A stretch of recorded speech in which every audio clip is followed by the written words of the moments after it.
하나님 말씀은 로마서 3장 24절에서 25절입니다. 로마서 3장 24에서 25절 제가 읽겠습니다. 그리스도 예수 안에 있는 속량으로 말미암아 하나님의 은혜로 값없이 어렵다 하심을 얻은 자 되었느니라. 이 예수를 하나님이 그의 피로써 믿음으로 말미암는 화목 제물로 세우셨으니 이는 하나님께서 길이 참으시는 중에 전에 지은 죄를 간과하심으로 자기의 의로우심을 나타내려 하심이니. 예수님이 하나님이 준비하신 바로 그 한 의입니다. 예수 그리스도를 믿을 때 우리를 의롭다 하여 주십니다. 왜 예수님을 믿으면 의롭다함을 얻습니까? 그 이유에 대해 하나님께서 예수님을 화목제물로 세우셨기 때문이다 라고 말합니다. 화목제물은 너와 나가 사이가 좋아진다는 의미의 화목이 아닙니다. 우리말에는 찾아보기 힘든 표현이지만 굳이 표현해 본다면 유화가 보다 정확한 표현입니다. 유화란 진노나 적의를 풀어 관계를 회복함을 뜻합니다. 하나님께서 예수 그리스도를 화목제물로 세우셨다. 이 말은 바로 유화를 위해서 세웠다는 겁니다. 즉 관계 회복을 위해서 화목제물이 되셨다는 것입니다. 지난 시간에 말씀드렸듯이 모든 사람은 죄 아래 있습니다. 한 사람도 예외 없이 모두가 죄인이며 하나님의 진노 아래 있습니다. 이 죄는 거룩하신 하나님의 율법을 어긴 것으로서 하나님을 향한 죄입니다. 죄의 경중을 따질 때 같은 죄라고 해서 똑같은 죄가 아닙니다. 그 죄가 누구를 향한 죄인가에 따라 다릅니다. 똑같은 거짓말이라도 법정에서 재판관을 속이는 죄와 친구를 속이는 것은 죄의 크기가 달라집니다. 인간은 하나님의 율법을 직접적으로 어김으로써 하나님을 향하여 죄를 지었습니다. 하나님은 죄에 대하여 즉각적으로 진노하십니다. 죄에 대한 하나님의 이 진노는 하나님의 거룩한 본성에서 나오는 당연한 반응입니다. 하나님은 사랑이 많으셔서 한없는 용서만을 베푸시는 분이 아닙니다. 하나님은 거룩하고 공의로우셔서 죄에 대하여 반드시 처벌을 하십니다. 어떤 죄도 용납하지 않는 이유는 바로 하나님이 거룩하시기 때문입니다. 형벌 없는 용서는 부족한 의에서 나온다라는 말이 있습니다. 처벌하지 않고 죄를 용서하는 것은 처벌해야 하는 자가 의가 부족하기 때문이라는 뜻입니다. 무슨 말입니까? 만약에 거짓말한 자녀를 아버지가 꾸짖고 회초리를 든다라고 생각해 보십시오. 상상을 한다면 아이가 금방 매를 맞기 직전에 아이가 이렇게 아버지를 향하여 말합니다. 아버지도 어제 거짓말을 했잖아요. 이렇게 말한다면 회초리를 들 수 없고 나처럼 거짓말하면 안 돼 라고 하면서 용서를 할 수밖에 없습니다. 하나님은 부족함이 없는 의로우신 분입니다. 하나님은 반드시 죄에 대하여 처벌하시는 분입니다. 하나님을 향한 모든 죄에 대하여 반드시 하나님은 처벌하십니다. 무슨 말입니까? 하나님은 바로 완벽한 의와 완전한 거룩 가운데 계시기 때문에 어떤 죄도 용납할 수 없고 용서할 수 없습니다. 만약에 죄에 대해서 눈을 감고 용서를 쉽게 해버리신다면 그것은 하나님의 부족한 의와 또 이 부족한 거룩이다라고 말할 수밖에 없을 것입니다. 성경에 나오는 하나님은 완전한 의를 가지신 분입니다. 또 그의 거룩의 영광이 얼마나 큰지 모릅니다. 의로우시고 거룩하신 하나님 앞에 누가 그 죄를 그냥 눈 감아 달라라고 말할 수 있으며 또 하나님께서 눈을 감을 수 있겠습니까? 여러분, 왜 사람이 예수님을 믿지 않으면 지옥에 갑니까? 바로 하나님의 심판 때문입니다. 하나님은 거룩하시기 때문에 죄를 눈 감을 수 없고 처벌하지 않을 수 없습니다. 빛과 어둠이 공존할 수가 없죠. 캄캄한 어둠 방에 빛이 들어오면 반드시 어둠은 물러갑니다. 빛과 어둠은 함께 할 수 없습니다. 큰 죄이든 작은 죄이든 하나님을 향한 죄는 반드시 책임을 져야 하고 처벌을 받아야 합니다. 하나님이 처벌하지 않으시고 그냥 용서하신다면 하나님의 거룩이 부족하고 의가 부족하다는 말밖에 되지 않습니다. 예수님을 믿지 않은 사람은 자신의 죄를 자신이 책임져야 합니다. 자기 자신이 하나님의 진노를 감당해야 합니다. 우리를 사랑하시는 하나님께서는 우리에게 쏟아 부어야 할 자신의 진노를 그 아들 예수 그리스도에게 쏟아 부으셨습니다. 내가 다 받아야 할 진노를 예수님이 나 대신에 다 받으셨습니다. 나 대신에 하나님의 진노를 받도록 하나님이 예수님을 화목제물로 세우셨습니다. 이것은 하나님께서 중권적으로 마련하신 구원의 길입니다. 교회를 조금 오래 다닌 사람들은 예수님은 친근하게 생각하고 하나님을 멀게 느끼는 경우가 있습니다. 하나님이 우리에게 진노를 내리려고 하는데 예수님이 안 돼요 하며 막아서시고 우리를 대신해서 진노를 받았다, 이런 식의 또 생각을 하기도 합니다. 그러나 전혀 그렇지가 않습니다. 화목제물로 세우신 분이 누구입니까? 자기 아들을 화목제물로 세우시기로 결정하신 분은 바로 하나님 자신이십니다. 예수 그리스도는 이 결정에 순종하셨습니다. 하나님이 우리를 사랑하사 우리 죄를 처리하기 위해서 예수 그리스도를 화목제물로 세우셨습니다. 요한일서 4장 10절에 분명히 이렇게 나옵니다. 사랑은 여기 있으니 우리가 하나님을 사랑한 것이 아니요 하나님이 우리를 사랑하사 우리 죄를 속하기 위하여, 뒷말이 중요하죠, 화목제물로 그 아들을 보내셨다. 하나님이 그의 아들 예수 그리스도를 화목제물로 보내셨습니다. 요한복음 1장 29절에서는 이 말을 이렇게 표현합니다.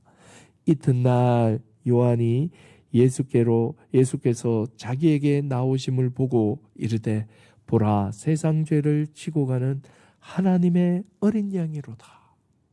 하나님의 어린 양, 하나님 그분이 제단 위에 예수님을 올리셨습니다. 이것이 공의 가운데 나타난 하나님의 사랑입니다. 하나님께서 우리를 위해서 그의 아들 예수 그리스도를 화목제물로 삼으셨습니다. 하나님께서 우리의 구원을 위해서 주도적으로, 주권적으로 그의 아들을 주셨다는 사실입니다.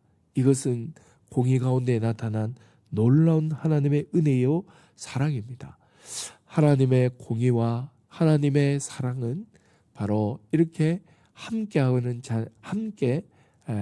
공존하고 있는 현장이 바로 십자가 예수 그리스도를 통해 예수 그리스도라는 사실입니다. 어느 아름다운 여대생이 속도 위반으로 직경심판에 회부되었습니다. 판사 앞에 줄을 서서 처분을 기다리고 있습니다. 보통의 법정과 다를 바 없습니다. 이제 이 여대생의 차례가 되었습니다. 판사는 위법사항을 지적하고 $500라고 판결을 내렸습니다. 여대생이 감당하기에는 큰 액수였습니다. 이 여대생은 얼굴이 굳어지고 걱정 가운데 쌓였습니다. 바로 그때 갑자기 이 판사가 좌석에서 일어나 여대생에게 다가오더니 지갑을 열고 $500을 건넜습니다. 바로 이 판사는 이 여대생의 아버지였습니다. 판사로서 용서할 수 없어서 법에 따라 판결을 내렸습니다. 그리고 아빠로서 자신의 지갑에서 벌금을 지불함으로 사랑을 나타내었습니다. 이 사랑은 공의 속에 피어난 사랑입니다. 하나님께서 우리를 위해 아들을 화목제물로 세우심은 이것과는 비교할 수 없는 사랑입니다. 공의와 사랑이 절묘하게 공존할 수 있음을 보여주기 위한 아주 작은 예화입니다. 하나님이 그 아들을 통해 보여주신 사랑은 공의 속에 나타난 사랑이라는 사실입니다. 여러분, 공의가 없는 사랑은 가볍기 그지없습니다. 또 사랑 없는 이 공의는 공포 그 자체입니다. 하나님께서 우리에게 보여주신 이 사랑은 바로 이 공의 속에 나타난 놀라운 하나님의 사랑이라는 사실을 우리가 기억해야 합니다. 우리는 바로 이 예수 그리스도의 십자가 죽으심으로 말미암아 우리를 향한 하나님의 진노가 이제 누그러졌고 없어진 것입니다. 그래서 그리스도 예수 십자가 안에 있는 자에게는 이제 더 이상 정죄함이 없는 것입니다. 이미 그리스도 예수 안에서 죄에 대한 처벌을 받았고 또 그로 인해 우리가 용서함을 받았기 때문입니다. 이것이 바로 화목 제물 되시는 바로 예수 그리스도의 은혜의 십자가입니다. 여러분, 오늘 하루 온종일 화목 제물 되신 그리스도의 십자가를 붙들고 살아가는 저와 여러분 되시기를 바랍니다. 하나님 말씀 보겠습니다. 하나님 말씀은 로마서 3장 25절입니다.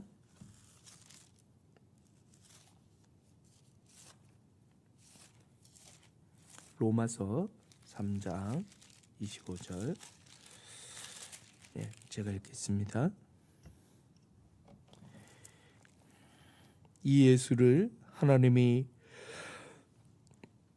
그의 피로서 믿음으로 말미암는 화목제물로 세우셨으니 이는 하나님께서 길이 참으시는 중에 전에 지은 죄를 간과하심으로 자기의 의로우심을 나타내려 하심이니. 아멘. 계속해서 예수 그리스도의 십자가 복음에 대해서 말씀을 드리도록 하겠습니다. 하나님께서 우리에게 부어야 할 모든 진노를 화목 제물로 예수님을 세우시고 그에게 다 부으셨습니다. 예수님은 우리를 대신하여 하나님의 진노를 남김없이 다 받으셨습니다.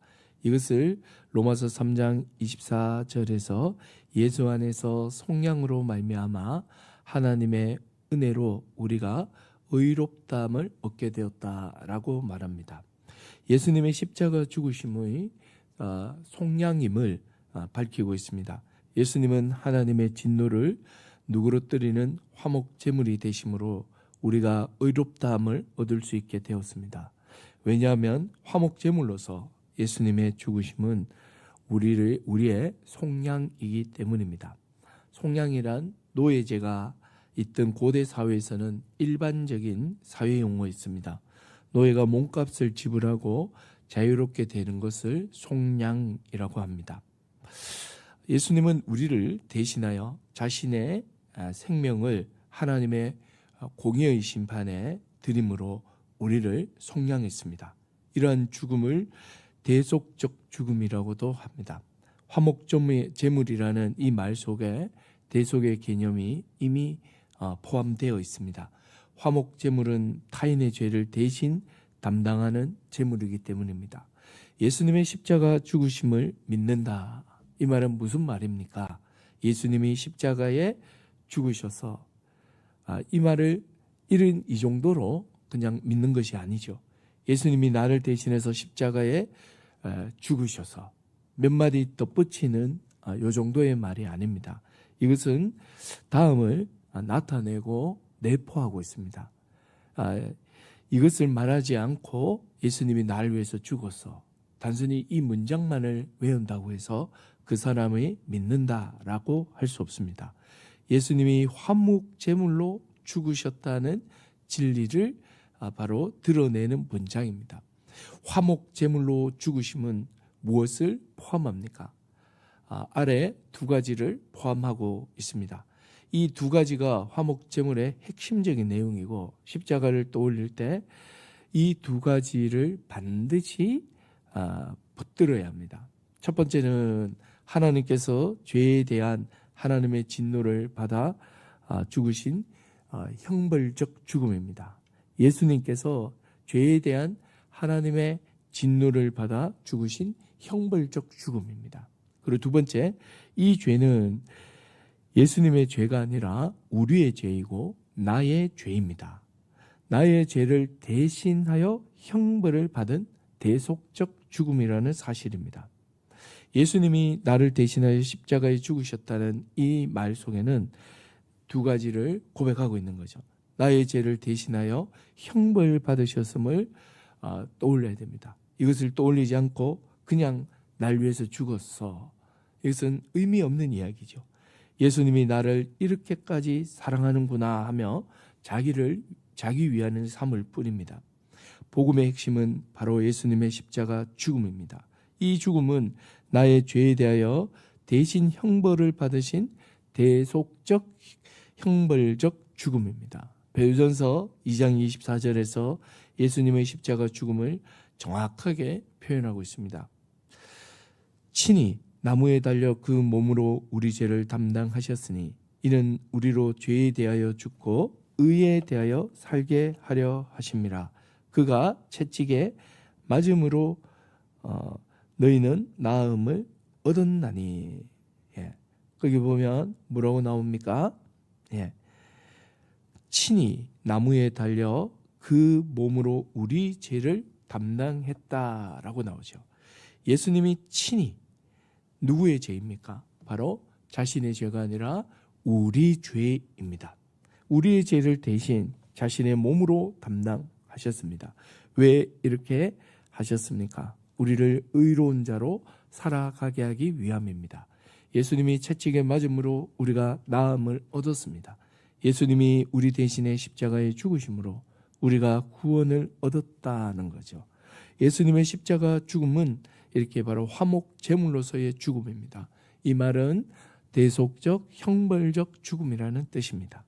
이 사실을 분명히 믿기 위해 자신의 죄가 예수님이 화목제로 죽어야 할 정도의 죄인인가를 생각해야 됩니다. 또한 하나님은 죄에 대하여 아들을 십자가에 죽일 정도로 꼭 반응하시는 분임을 또한 생각해야 됩니다. 하나님의 거룩과 진노에 대해서도 알아야 되죠. 뿐만 아니라 내가 무엇이라고 나를 위해 자기 아들을 내어주시는가 라고 물으며 하나님의 사랑의 깊이를 생각해야 합니다. 사실 이 십자가에 이 모두가 다 들어있죠. 우리의 죄인됨, 하나님의 진노와 거룩, 그리고 그분의 의로우심, 하나님의 사랑 등 엄청난 주제들이 십자가에 다 모여 있습니다. 누가 십자가 복음이 단순하다고 말합니까?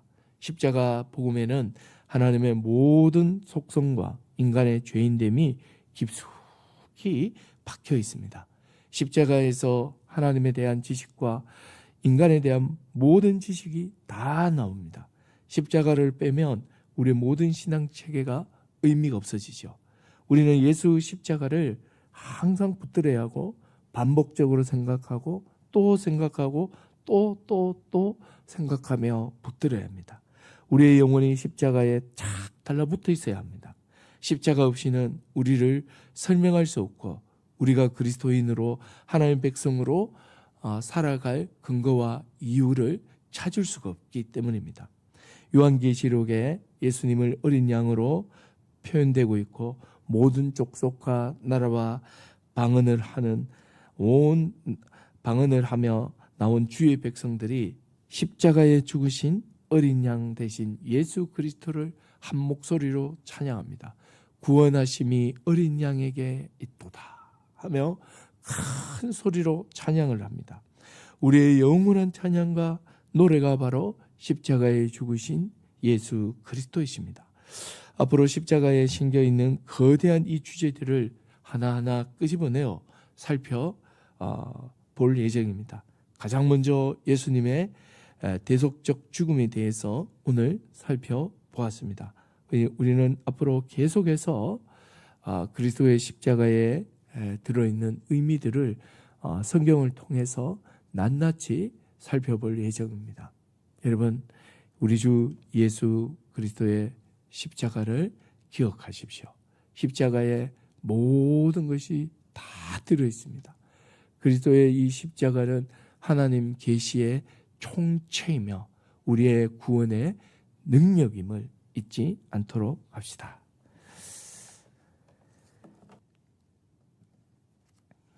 예, 하나님의 말씀은 에베소서 5장 2절입니다.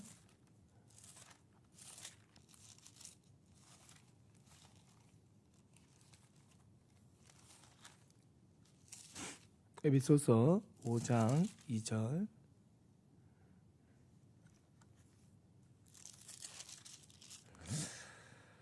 그리스도께서 너희를 사랑하신 것 같이 너희도 사랑 가운데서 행하라.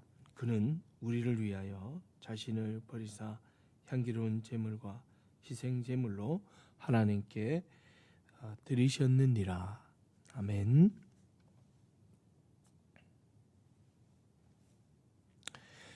예. 예수 그리스도의 십자가 죽음은 화목 제물로서 죽음입니다. 이 말은 예수님이 우리의 죄를 대신하여 하나님의 진노를 받으신 죽음이라는 뜻입니다. 짧게 말하면 대속적, 형벌적 죽음입니다. 이 죽음으로 우리가 죄와 하나님의 진노에서 벗어날 수 있었습니다. 즉 속량되었습니다. 오늘 본문의 말씀에 예수님은 우리를 위하여 향기로운 제물과 희생 제물로 하나님께 드렸다라고 말합니다.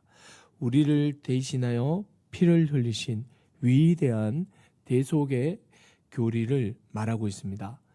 속히 똑똑하다는 성경학자들 중에 이 개념은 너무 원시적이고 또 유아적이라면서 대속 교리를 부정하려고 하는 경향이 있습니다. 성경 그 어디에도 대속 교리가 없다고 말합니다. 스펄전은 영국의 위대한 설교가였던 스펄전은 여기에 대하여 대속 교리가 나와 있지 않은 곳이 어디냐고 반문하기도 합니다. 성경에서 대속 교리를 빼면 아무것도 남지 않다는 말입니다. 성경은 대속 교리로 가득 차 있습니다. 종교개혁가들은 구약과 신약 성경을 빨래를 짜듯이 짠다면 그리스도의 피가 뚝뚝 떨어질 것이다라고 말하기까지 했습니다. 하나님께서는 범죄한 아담과 하와에게 가죽옷을 입히셨습니다. 가죽은 오직 생명의 희생을 통해서만 얻을 수 있습니다. 하나님은 아담과 하와의 부끄러운 죄를 가리기 위해 죄 없는 짐승의 피를 흘리게 하셨습니다. 이후로 아담의 후손들은 죄 있는 인간이 하나님 앞에 나가기 위해 반드시 희생의 제사를 드려야 함을 알게 되었습니다. 아벨의 피의 제사를 통해 하나님께 나갔습니다. 형 가인은 이 교리를 무시하므로 제사가 거부되었습니다. 모세의 율법이 주어지기 훨씬 전부터 이미 희생 제사가 있었습니다. 노아가 번제로 하나님께 제사를 드렸고 아브라함도 이삭을 대신하여 번제로 드릴 숫향을 통해 하나님께 드렸습니다. 물론 이 숫향은 하나님이 예비하고 준비하셨습니다. 이스라엘 백성이 출애굽할 때 유월절 어린 양을 하나님께서 준비하게 하셨습니다. 애굽 10재앙 중 마지막 재앙은 모든 생물이건 사람이건 살아있는 모든 첫것을 죽이는 것이었습니다. 처음 난 것은 신학적으로 그 다음에 난 것을 대표합니다. 즉 전체를 대표하죠. 처음 난 것을 죽이려는 것은 다 죽이려는 그런 의미가 있습니다. 이스라엘 백성도 예외가 아니었습니다. 이스라엘 백성도 당연히 포함되었습니다. 죽음의 사자가 집집마다 방문하여 동물이건 사람이건 첫것을 다 죽였습니다. 그런데 진문에 양의 피가 발려 있으면 죽음의 사자가 그냥 넘어갔습니다. 즉 패스 오버했습니다. 한자어로 한다면 유월했습니다. 문에 발린 피를 보고 이미 이 집은 다 죽었다고 여기고 넘어갔습니다. 피를 발언하는 규정을 지켰기 때문에 죽음을 면한 것이 아니라 죽음의 사자가 피를 보고 죽었다고 간주했기 때문에 넘어갔습니다. 양의 피는 그 집안 사람을 대신하는 대속적 죽음입니다. 구약율법은 제사 제도를 통해 대속의 원리를 이제 정형화했습니다. 하나님 앞에 나가는 자는 반드시 동물의 피를 들고 가야 했습니다. 제물이 되는 짐승의 머리에 안수함으로 자신의 죄를 전가시키고 그 짐승을 잡아 피를 흘리고 그 피를 가지고 하나님 앞에 나갔습니다. 하나님께서는 이 피를 보시고 제사자의 죄를 용서하시고 만나 주셨습니다. 이러한 장면을 가장 잘 나타내 보여주는 의식이 바로 대속죄일에 있었습니다. 이스라엘 백성은 1년에 한 차례 반드시 이스라엘 전체의 죄를 속량해야 했습니다. 이스라엘 전체를 대표하는 대제사장이 2마리의 염소를 준비합니다. 그중 한 마리는 속죄 제물로 드립니다. 대제사장은 염소의 피를 제단에 뿌리고 일부는 피를 들고 지성소에 들어가 언약궤 위에 붓습니다. 이렇게 함으로써 이스라엘 전체의 죄가 해결이 됩니다. 대제사장은 나머지 남아있는 한 마리 염소 머리 위에 2손을 안수함으로 이스라엘의 지난 모든 1년간의 죄를 전가를 시킵니다. 그리고 광야의 외딴 곳에 보내서 풀어줍니다. 이 2번째 염소를 아사셀이라고 하는데, 이 아사셀은 첫 번째 염소의 죽음을 통해 무엇이 이루어졌는지 아주 드라마틱하게 보여주고 있습니다. 두 번째 염소인 이 아사셀은 이스라엘의 모든 죄를 다 짊어지고 절대로 이스라엘 백성이 찾아올 수 없는 깊은 광야로 들어가 놓아줍니다. 첫 번째 염소의 피를 통해 이스라엘 모든 죄가 이렇게 깨끗하게 해결되었음을, 절대로 하나님이 기억지 않음을 보여줍니다. 하나님께서는 지난 1년 동안 이스라엘이 지은 모든 죄에 대하여 형벌을 내리심으로 공의를 충족하셨습니다. 이스라엘의 죄를 다시는 기억하지 않으신다는 것을 이스라엘 백성 전체에게 눈으로 보여주고 있습니다. 이외에도 수많은 대속의 원리가 성경 곳곳에 있습니다. 구약 성경만 보아도 대속 교리가 넘쳐나고 있습니다. 대속 교리 없이 범죄한 인간이 어떻게 하나님을 만나고 하나님의 계시를 받을 수 있겠습니까? 구약의 이 모든 화목 제물들은 예수 그리스도를 예표하고 있습니다. 그리스도의 죽음을 보여주고 있습니다. 더 보배로운 피이신 예수 그리스도의 피가 십자가에서 흘렸습니다. 이 피는 영원한 효력을 주는 피이며 완전한 피입니다. 오늘 함께 읽었던 에베소서 5장 2절에 다시 한번 제가 읽어드리면 이런 내용입니다. 그리스도께서 너희를 사랑하신 것 같이 너희도 사랑 가운데서 행하라.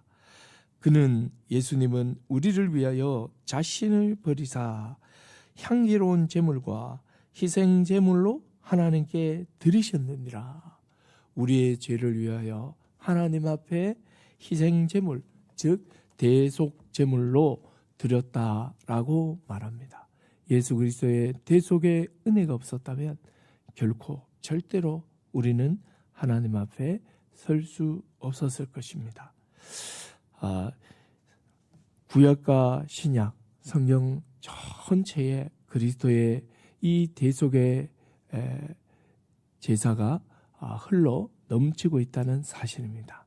이 대속의 원리가 없이는 하나님 앞에 설 수 없음을 다시 한번 기억하고, 우리를 위하여 십자가에 죽으신 그리스도를 기억하며 감사하며 찬양하는 오늘 하루 되시기를 바랍니다. 하나님 말씀은 로마서 1장 로마서 1장 21절에서 23절입니다. 로마서 1장 21에서 23절입니다. 하나님을 알되 하나님을 영화롭게 아니하며 감사하지도 아니하고 오히려 그 생각이 허망하여지며 미련한 마음이 어두워졌나니 스스로 지혜 있다 하나 어리석게 되어 썩어지지 아니하는 하나님의 영광을 썩어질 사람과 새와 짐승과 기어다니는 동물 모양의 우상으로 바꾸었느니라. 아멘.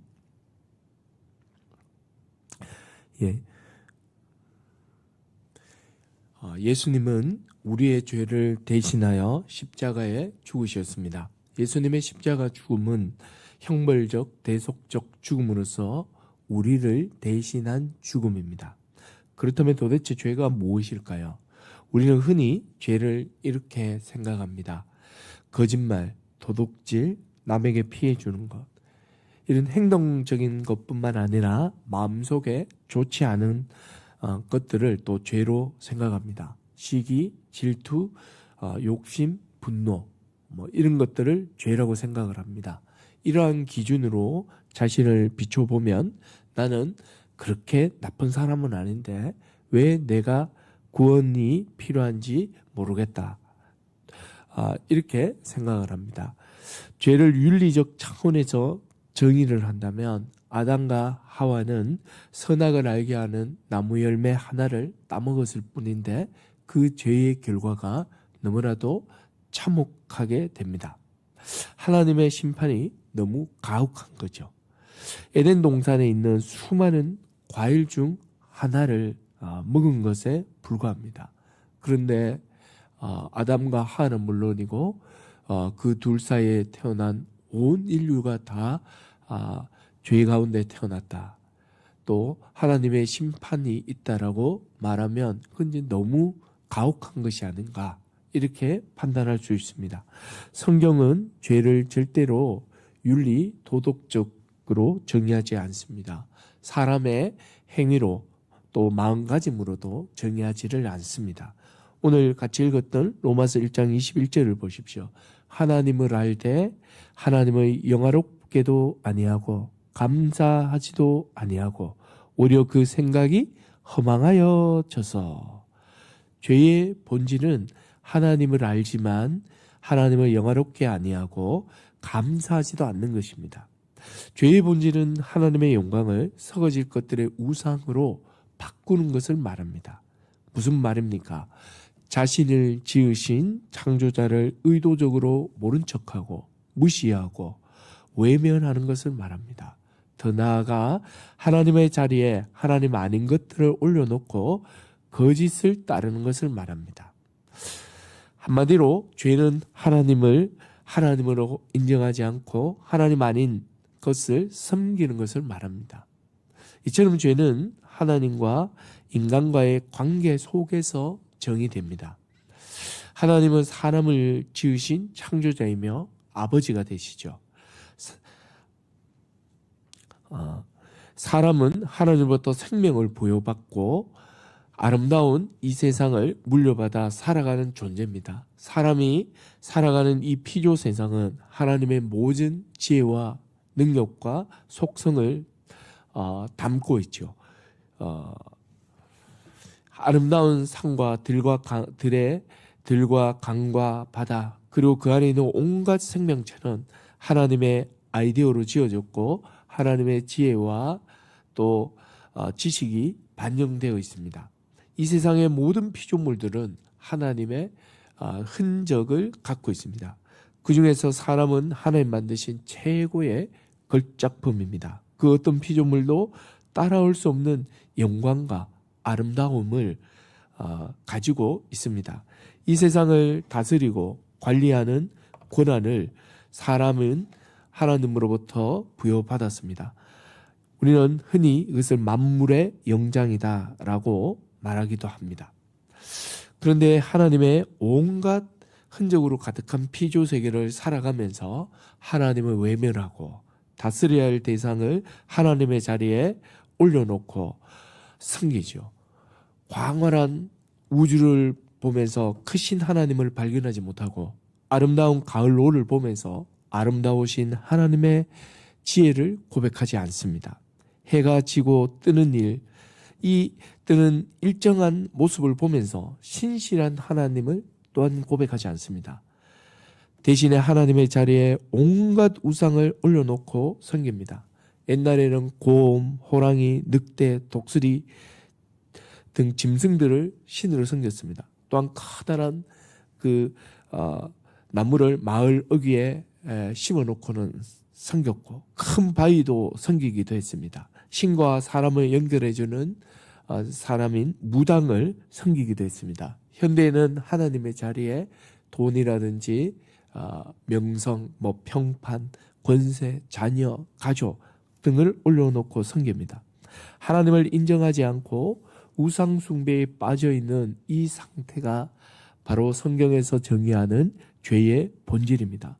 죄는 규칙을 어긴 행동이 아니라 하나님을 떠나 하나님을 모른 채 자기 중심의 삶을 사는 것을 죄라고 합니다. 이 어떤 상태를 말하는 거죠. 하나님을 떠나 자기 중심적으로 살아가고 있는 요 상태, 이것을 죄의 본질이라고 합니다.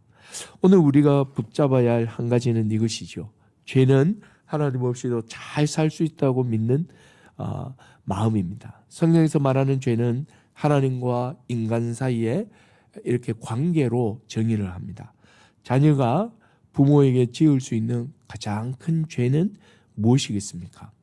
자녀는 부모의 말을 거역할 수도 있고, 또 부모를 속일 수도 있고, 심지어 부모의 돈을 훔칠 수도 있습니다. 부모는 이 모두를 용서할 수 있고 용납할 수가 있죠. 그러나 만약 자식이 부모를 부모로 인정하지 않는다면 어떨까요? 부모님을 부정하고 아버지, 어머니라고 부르지를 않습니다. 자신은 고아라고 하면서 부모님은 나와 상관이 없다라고 말합니다. 이제 내 인생에서 빠져줘. 연락하지 마세요. 필요 없어요. 부모님 없어도 나는 충분히 잘 해낼 수 있어요. 이렇게 말한다면 이보다 더 근본적이고 심각한 죄는 없습니다. 자식이 부모에게 지을 수 있는 가장 큰 죄는 바로 부모의 존재를 인정하지 않고 의도적으로 부정하는 것이죠. 자기 자신이 분명히 존재하고 있습니다. 근데 자신을 이 땅에 있게 한 부모를 부정하는 것, 이건 의도적인 부정이라 할 수밖에 없죠. 마찬가지로 성경이 말하는 죄는 사람이 자신을 지으신 창조자를 인정하지 않는 것입니다. 바로 창조자를 부정하는 것입니다. 이것을 성경에서는 죄의 본질로 보고 있습니다. 그래서 성경은 죄를 윤리 도덕적인 것이나 또 행동적인 몇 가지 이렇게 짓는 그런 것을 죄라고 말하지를 않습니다. 그것은 죄의 결과입니다. 그것들은 보통 죄들 혹은 죄의 악이라고 부르지 죄의 본질로서의 죄라고는 하지 않습니다. 세상 사람들은 그 죄의 본질을 욕심이나 또 탐욕으로도 말을 하고 있습니다. 그래서 성경은 말하죠. 죄의 본질은 욕심과 탐욕에 의해서 죄악들이 또 죄의 결과가 만들어지는 것이 아니고 바로 하나님과의 관계에서 죄를 규정을 하죠. 바로 하나님을 떠나 하나님을 인정하지 않는 상태, 하나님의 자리에 우상은 물론이고 자기 자신을 올려놓고 자기 자신을 따라 살아가고 있는 그 상태, 바로 하나님 없다라고 선언하면서 내 힘으로 살겠다는 이 독립선언, 이것이 바로 죄의 본질입니다. 오늘 다시 한 번 더 성경이 말하는 이 죄가 무엇인지를 깊이 생각을 하시고 죄를 미워하며 하나님을 의지하며 의존하며 살아가는 하루가 되시기를 바랍니다.